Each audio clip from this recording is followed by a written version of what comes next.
Ayan, nabondat na ang inyong host. Ayan, sarap na sarap sa pagkain sa ulam. Naku, sarap na sinigang. Lutong-luto yung ano, yung bangus. Ayan, lumambot pati ano, pati buto. Pati tinik lumambot kasi ang tagal ko niluluto. Tapos nung luto-luto na, nilagay ko yung mga gulay. Sarap.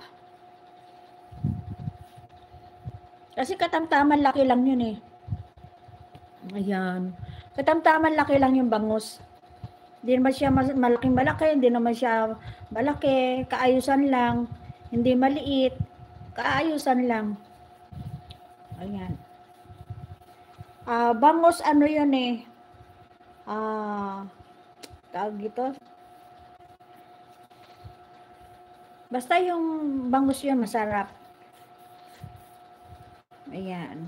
Hello, may kalab shout out. Ayan.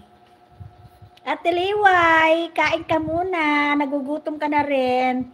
Ayan. At kung magkalapit lang tayo, hinagisa na kita dyan ng pagkain ng ulam. Ayan. Basta may lulutuin. Basta may lulutuin.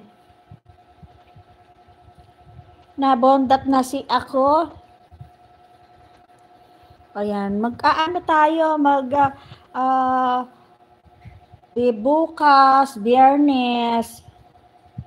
Hindi ako nakabili ng ayusin ko yung bukas. Sunod na lang next week.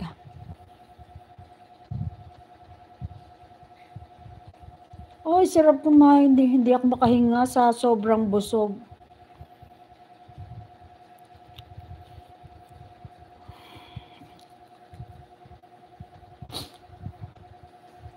Kasi kanina sarap kumain pag ganyan nag-uulan. Muulan kaya sa labas.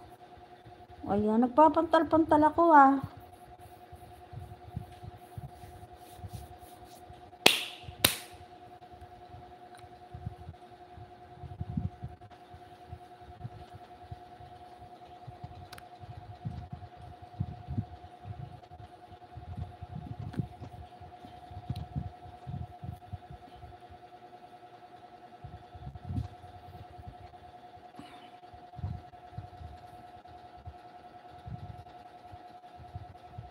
Ay, nabusog ako. Sarap kumain.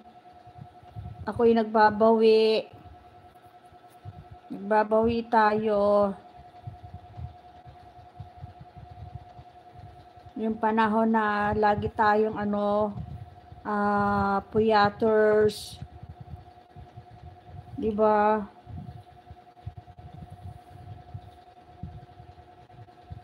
Ang pangit ng buhok ko pala. Ngayon ko lang nakita.